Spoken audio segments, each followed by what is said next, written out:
पिछले वीडियो में हमने परागण के बारे में अध्ययन किया था। आज अगले वीडियो में हम लेते हैं फर्टिलाइजेशन, निषेचन।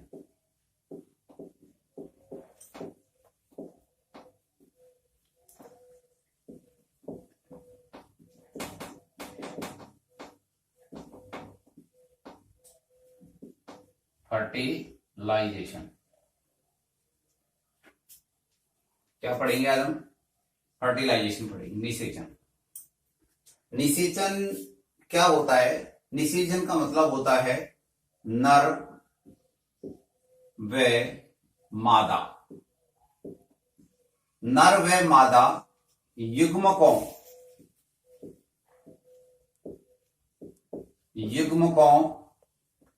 का संलयन होना।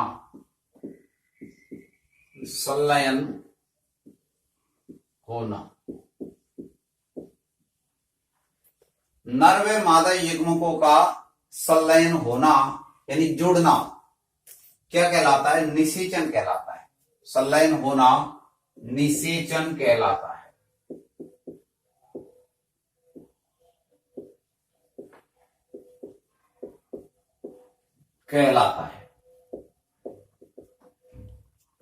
नर व मादा युग्मकों का संलयन होना निषेचन कहलाता है। सबसे पहले आवर्तविधि पादपों में निषेचन क्रिया का अध्ययन स्ट्रासबर्गर ने किया था। आवर्तबीजी पादपों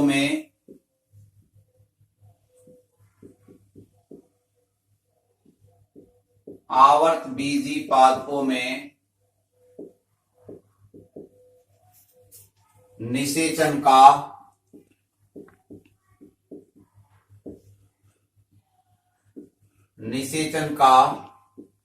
सर्वप्रथम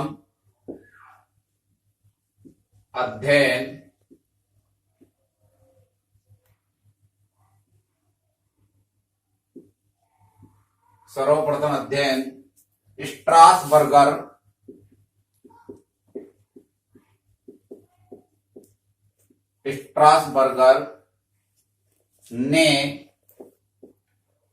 स्ट्रासबर्गर ने कब किया था? वैसे 1884 में किया था।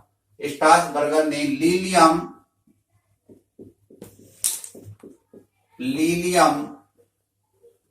पादप पर किया। किस पर किया था? लीलियम पादप पर किया था। तो इसमें एक प्रश्न तो यहां पर बना हुआ है, परिभाषा लिखी है हमने कि नर व मादा युग्मकों का जो संलयन होता है उसको क्या कहते हैं? निषेचन कहते हैं। दूसरा प्रश्न ये बन गया कि आवर्तबीजी पादपों में निषेचन का सर्वप्रथम अध्ययन किसने किया था? सर्वप्रथम अध्ययन किसने किया था? तो स्ट्रासबर्गर ने किया था। किसने किया था? स्ट्रासबर्गर ने किया था। कौन से पादप पर किया था? लीलियम पादप पर किया था। कब किया था? 1884 में किया था। तो हमें ये दो बात समझनी है पहले कि भी नर व मादा युग्मकों का जो संलयन होता है उसको तो निषेचन कहते हैं, और आवर्तबीजी पादपों में जो निषेचन का सबसे पहले अध्ययन करने वाले थे वो कौन थे? वो स्ट्रासबर्गर थे। कौन थे? स्ट्रासबर्गर थे। स्ट्रासबर्गर ने कौन से पादप पर अध्ययन किया था? लीलियम पादप पर अध्ययन किया था। कौन से पादप पर?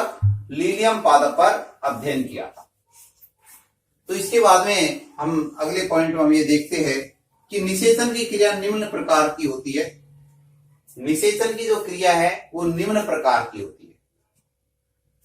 इससे पहले ये समझ लो चाहे कि भाई जो आवर्तबीजी जो पादप होते हैं उन आवर्तबीजी पादपों के अंदर जो नर युग्मक होता है वो नर युग्मक मादा युग्मक के पास किसके द्वारा पहुंचता है? वो पराग नलिका के द्वारा पहुंचता है। किसके द्वारा पहुंचता है? पराग नलिका के द्वारा होता है। तो इसको एक बार लिख सकते हैं इसको अपन कि जो आवर्तबीजी जो पादप होते हैं, आवर्तबीजी पादपों में नर युग्मक और मादा युग्मक के पास आवर्तबीजी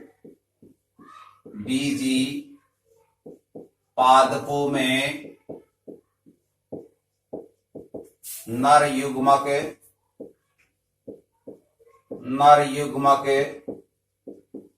मादा युग्मक के पास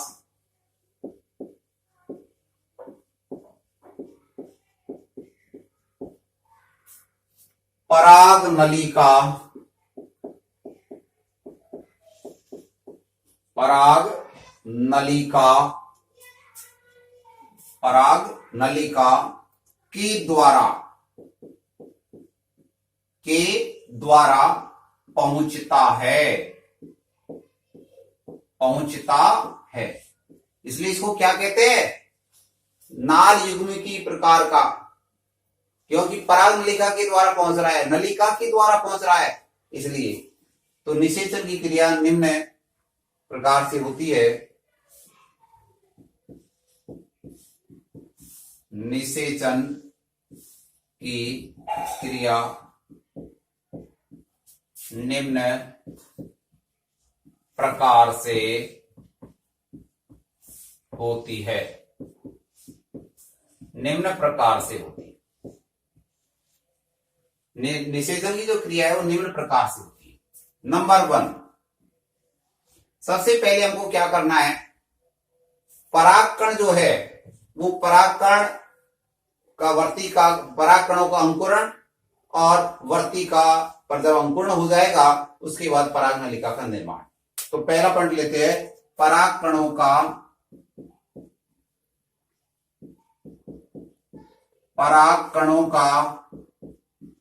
अंकुरण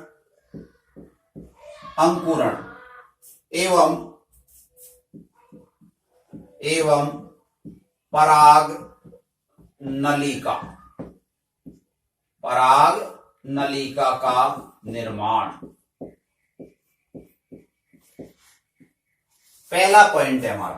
पहला क्या है? पराग कणों का अंकुरण है और पराग नलिका का निर्माण होना है। ये पहला पॉइंट है हमारा, इसको समझना है।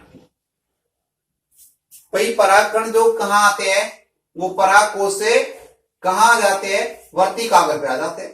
तो वर्ती कागर पर जैसे ही पराग कण आएंगे तो वहां आने के बाद क्या करते हैं? वर्ती कागर पर कुछ जैसे लिपिड्स है आदि, रेजिन है, कुछ पदार्थ होते हैं, तो उनको वो अवशोषित करके परागकण फूल जाते हैं। फूलने के बाद वो वर्ती कागर है उसकी सतह पर प्रवेश करते हैं और प्रवेश करने के बाद पराग नलिका का निर्माण कर लेते हैं। तो इसको देखते हैं हम कि किस प्रकार से होता है। कि सबसे पहले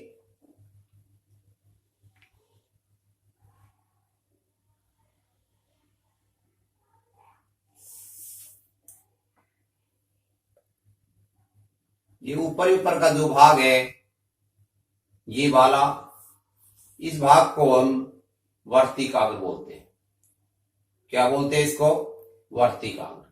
इस वर्ती कागर पर क्या आ गए? ये परागकण आ गए। यहां पर ये परागकण है ये, तो ये परागकण वर्ती कागर की सतह पर आ गए। यहां पर ये परागकण वर्ती कागर की सतह पर जब आते हैं तो ये तरल पदार्थ को अवशोषित करते हैं ऊपर से, और अवशोषित करने के बाद में क्या करते हैं? फूल जाते हैं और यहां पर इनका अंकुरण स्टार्ट हो जाता है। इस प्रकार से ये अंकुरण होता है। अंकुरण होने के बाद में जैसे इनका अंकुरण हुआ तो अंकुरण होने के बाद में यहां से क्या है? ये बनाते हैं पराग नली। जैसे इसने ये पराग नली बना ली, इसने ये पराग नली बना रहे, तो इस प्रकार से ये पराग नलिका का निर्माण करते हैं।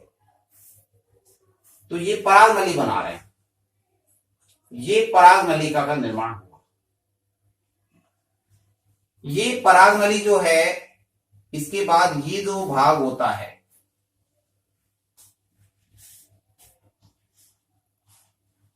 ये वाला भाग,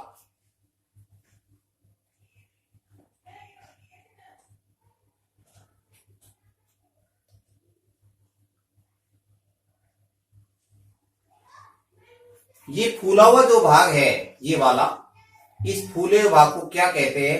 अंडाशय कहते हैं। ये अंडाशय है, ये वाला भाग।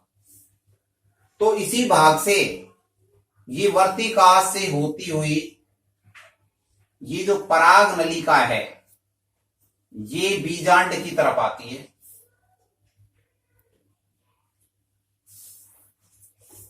तो ये पराग नली का बीजांड की तरफ आ रही है यहां से,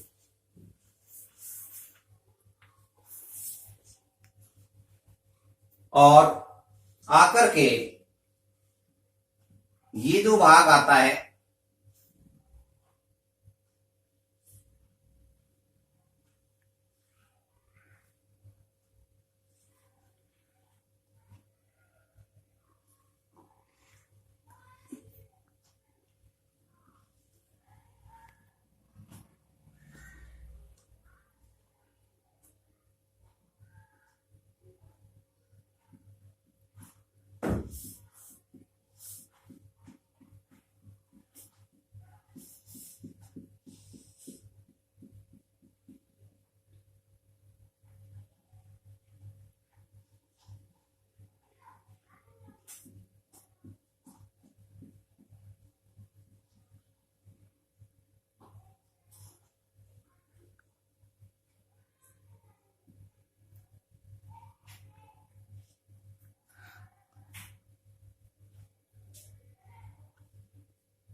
ये जो परागनली है ये बीजांड में यहां से प्रवेश करती है। ये जो प्रवेश होता है इसको बीजांड द्वारी बोलते हैं वैसे,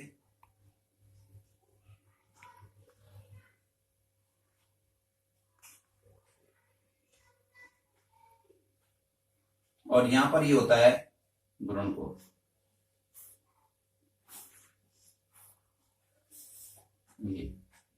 ये क्या होता है, ये भ्रूणकोश। ये जो भ्रूणकोश है ये बीजांड द्वार का जो भाग है इसमें क्या होती है, एक तो यहां पर होती है नाशपति के आकार की कोशिका बोलते हैं जिसको अंड कोशिका कहते हैं। तो ये तो क्या है, अंड कोशिका है, अंड कोशिका, ये अंड कोशिका है। अंड कोशिका के दोनों और पार्श्व में, एक यहां पर और एक यहां पर, इस प्रकार की कोशिका होती है। ये जो कोशिका होती है इनको बोलते हैं सहायक कोशिका, इसका नाम है सहायक कोशिका, सहायक कोशिका। तो ये सहायक कोशिका है ये वाली। इसके मध्य में यहां पर इस जगह होता है ध्रुवीय केंद्रक। ये हो गया ध्रुवीय केंद्रक, ये ध्रुवीय केंद्रक है। और यहां पर इस तरफ होता है 3 कोशिका होगी यहां पर भी, इस जगह भी। तो उनको क्या बोलते हैं, प्रतिमुखी कोशिका बोलते हैं। क्या बोलते हैं उनको, ये प्रतिमुखी कोशिका है, प्रतिमुखी कोशिका है, प्रतिमुखी कोशिका, प्रतिमुखी कोशिकाएं क्या है ये प्रतिमुखी कोशिकाएं हैं।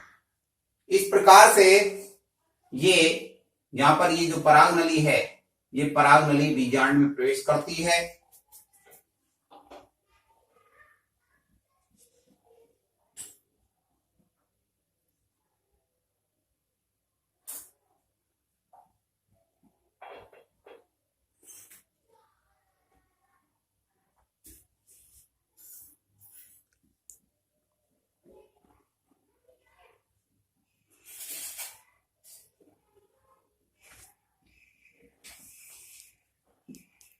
तो इसको, ये जो हमने चित्र बनाया है ये जायांग की उदग्र काट का चित्र है, लंबवत काट कह सकते हैं। जायांग की लंबवत काट का है, इसका डायग्राम है ये जायांग की लंबवत काट किसका है, ये जायांग की लंबवत काट का है।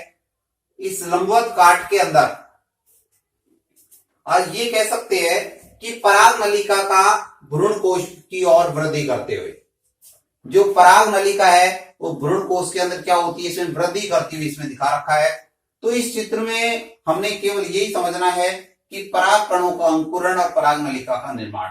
जैसे ही पराग कण पराग कोश से आएंगे और कहां आ गए, वर्तिकाग्र पर आ गए। वर्तिकाग्र पर आने के बाद क्या होते हैं, परागकणों का अंकुरण होता है, क्योंकि ये तरल पदार्थ, वर्तिकाग्र तरल पदार्थ होते हैं, लिपिड वगैरह, शर्करा है, लिपिड है ऐसे। तो उन तरल पदार्थों को अवशोषित करेंगे। तरल पदार्थों को अवशोषित करने के बाद में परागकण फूल जाते हैं और फूलने के बाद वर्तिका में प्रवेश करते हैं। तो जैसे ही वर्तिकाग्र के अंदर प्रवेश करते हैं तो अपन जानते हैं कि जो परागकण है, इस परागकण से क्या बनती है, पराग नलिका बनती है। क्या बनती है, पराग नलिका बन जाती है। तो ये जो पराग नलिका बनी है, प्राय क्या होता है, वैसे एक परागकण से एक ही पराग नलिका बनती है। प्राय क्या होता है, एक परागकण से एक ही पराग नलिका बनती है। लेकिन कुछ कुल ऐसे होते हैं, मालवेसी कुल वगैरह जो, उसके अंदर क्या होता है, एक से अधिक पराग नलिका बन जाती है। यानी एक परागकण होता है, उससे कई पराग नलिका बन जाती है। जब कई पराग नलिका बन जाती है तो उनमें से केवल क्रियाशील एक ही होती है। बनती तो कई है लेकिन क्रियाशील केवल उनमें से एक ही होती है। तो उसको बहुनालिकीय प्रकार का बोल सकते हैं, इसको एक नालिकीय प्रकार का बोल सकते हैं। भाई एक पराग नलिका बनी तो एक नालिकीय प्रकार का हो गया, यदि एक से अधिक बन गई तो बहुनालिकीय प्रकार का हो गया, लेकिन क्रियाशील उनमें से केवल एक ही रहती है। तो इस प्रकार से अब हम एक बीच में डेफिनेशन ले सकते हैं, इसमें बता सकते हैं कि जैसे ही परागकण वर्तिकाग्र की सतह पर आएंगे तो वर्तिकाग्र की सतह पर आने के बाद में वो परागकण है, वो क्या है, अंकुरित होने में जो समय लगता है, परागकण वर्तिकाग्र सतह पर आने के बाद अंकुरण में लगे समय को क्या कहते हैं, अंकुरण काल कहते हैं। क्या कहते हैं उसको, अंकुरण काल कहते हैं। परागकणों का अंकुरण और पराग नलिका का निर्माण। तो हमने देखा जैसे ही परागकण वर्तिकाग्र की सतह पर पहुंचते हैं, तो वर्तिकाग्र की सतह पर उपस्थित क्या, शर्करा, लिपिड आदि तरल पदार्थों को ये अवशोषित करते हैं और अवशोषित करने के बाद क्या हो जाते हैं, फूल जाते हैं। तो वर्तिकाग्र की सतह पर पहुंचने के बाद परागकण के अंकुरण में लगने वाले समय को क्या कहते हैं, अंकुरण काल कहते हैं। बड़ी बात से समझो, वर्तिकाग्र की सतह पर परागकणों के पहुंचने के बाद अंकुरण में जो समय लगता है, भाई पहुंचा और उसके बाद अंकुरण में जो टाइम लगा, अंकुरण में जो समय लगता है उसी को क्या कहते हैं, अंकुरण काल कहते हैं। अंकुरण के दौरान जनन छिद्र से, जो परागकण होता है ना उसमें जनन छिद्र होते हैं ऊपर बाह्य आवरण पर, तो अंकुरण के दौरान जनन छिद्र से पराग नलिका निकलकर वर्तिकाग्र में प्रवेश करती है। यहां से पराग नलिका निकली और वर्तिकाग्र में प्रवेश कर रही है। प्राय एक परागकण से एक ही पराग नलिका निकलती है। देख रहे हैं हम, एक परागकण से एक ही पराग नलिका निकल रही है। ऐसे परागकण को एक नलिकीय प्रकार का बोलते हैं। यदि परागकण से एक नलिका निकली तो उसको क्या बोलते हैं, एक नलिकीय प्रकार का कहते हैं। लेकिन मालवेसी और कुकुरबिटेसी के सदस्यों में एक परागकण से अनेक पराग नलिका निकलती है। मालवेसी और एक तो मालवेसी में और एक कुकुरबिटेसी के अंदर, इनमें ये देखा जाता है कि एक परागकण से कई पराग नलिका निकल जाती है, एक से अधिक निकल जाती है। तो ऐसे परागकणों को क्या बोलते हैं, बहुनलिकीय। क्या कहते हैं उनको, बहुनलिकीय कहते हैं। इनमें से निकले तो कई है, एक परागकण से कई पराग नलिका निकल गई है, लेकिन क्रियाशील केवल एक ही रहती है। क्रियाशील केवल इनमें से क्या रहती है, परंतु इनमें से केवल एक ही